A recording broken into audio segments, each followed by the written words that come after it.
This is ঘি। আপনাদের সাথে এই ঘি নিয়ে একটু কথা বলি। ঘি তো আমরা অনেকেই খেয়েই থাকি, তবে আপনি কি জানেন এই ঘি যদি আপনি রেগুলার খান তাহলে আপনার ডায়াবেটিক্স নিয়ন্ত্রণে থাকবে, সুগার নিয়ন্ত্রণে থাকবে। এখন জিজ্ঞেস করতে পারেন যে এটা কিভাবে সম্ভব। আপনি যখন যে কোনো খাবারের সাথে ঘি খাবেন তখন যেটা হবে, আপনার সুগার কমতে থাকবে। কারণ হচ্ছে আপনার ইনসুলিন স্পাইক করবে।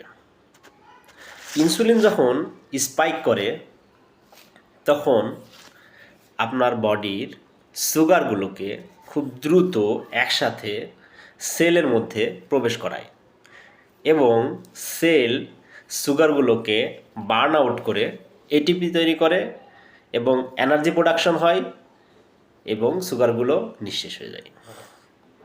এখন আপনি যদি তেল খান ঘিয়ের পরিবর্তে, তাহলে দেখা যাবে আপনার বডির যে সুগারগুলো সেলের চারিদিক দিয়ে অবস্থান করবে, আস্তে আস্তে সেলের ভিতরে প্রবেশ করবে এবং এটা আস্তে আস্তে বার্ন আউট হবে।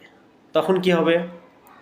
আপনার ব্লাডে সুগার লেভেল বেড়ে যাবে, আপনি ডায়াবেটিক্সের পেশেন্ট হয়ে যাবেন। এই জন্য আপনারা যদি রেগুলার ঘি খান তাহলে আপনি আপনার ডায়াবেটিক্স খুব সহজেই কন্ট্রোল করতে পারবেন এবং সুগার আপনার নিয়ন্ত্রণে থাকবে। তাই আপনি আপনার পরিবার এবং আপনার আশেপাশে যারা আছে তাদের যদি ডায়াবেটিক্স নিয়ন্ত্রণে রাখতে চান, প্রেশার কন্ট্রোলে রাখতে চান, ইনসুলিন রেজিস্ট্যান্ট হোক, এরকম যদি না চান, তাহলে আপনারা এখন থেকে ঘি খাওয়া শুরু করতে পারেন তেলের পরিবর্তে। তাতে আপনার cholesterol, diabetics, sugar, blood pressure সব ধরনের অসুখই অনেকটাই নিয়ন্ত্রণে চলে আসবে। সাথে যদি আপনি রেগুলার একটু এক্সারসাইজ করেন তাহলে আরও আপনার এই সকল সমস্যাগুলো নিয়ন্ত্রণে থাকবে।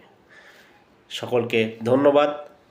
আমার এই পেজটির ইনফরমেটিভ ভিডিওগুলো যদি আপনাদের ভালো লেগে থাকে তাহলে অবশ্যই একটি লাইক এবং সাবস্ক্রাইব করবেন।